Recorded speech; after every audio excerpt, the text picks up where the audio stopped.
Au fait, Nico, t'as regardé les appels d'offres en cours? Alors oui, j'ai regardé les appels d'offres en cours, mais j'avais pas la procédure pour y répondre. Je vais te la renvoyer. Et Merci. pour la certification qu'on devait envoyer à Clément? Ça, je crois que j'ai oublié de le faire.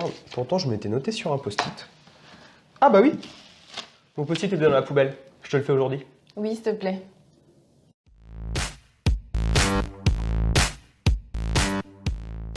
Dans ce nouveau tuto de Nico, nous souhaitions vous présenter Angélique. Bonjour Angélique. Bonjour Nico. Angélique est assistante achat énergie chez Soven et elle a une super utilisation de To-Do en équipe. Comment utilisez-vous To-Do?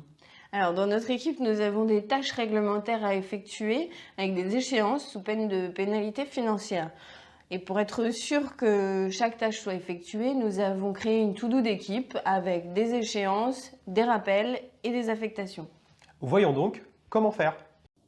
Tout d'abord, nous créons notre nouvelle liste de revues quotidiennes.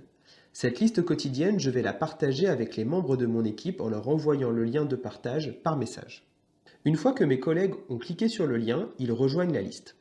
Nous pouvons alors ajouter nos actions quotidiennes concernant le mécanisme d'ajustement. Chacun pourra y ajouter des tâches et la revue quotidienne sera dans la liste des tâches de chaque personne.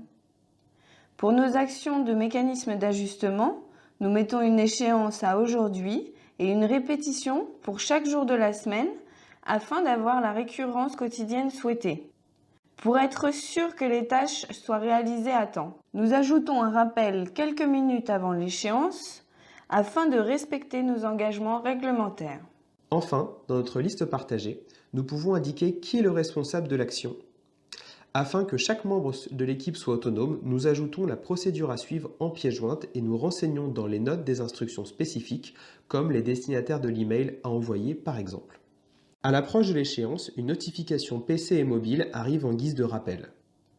Une fois que nous avons réalisé nos actions, nous les marquons comme terminées et les actions du lendemain s'affichent automatiquement.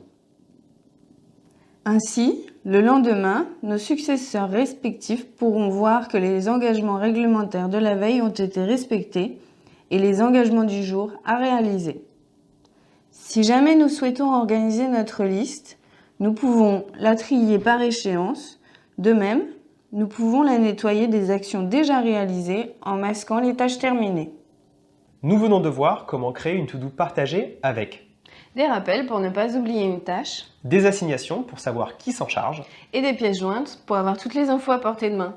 Merci à tous de nous avoir suivis et nous vous disons à très vite pour d'autres tutos de Nico.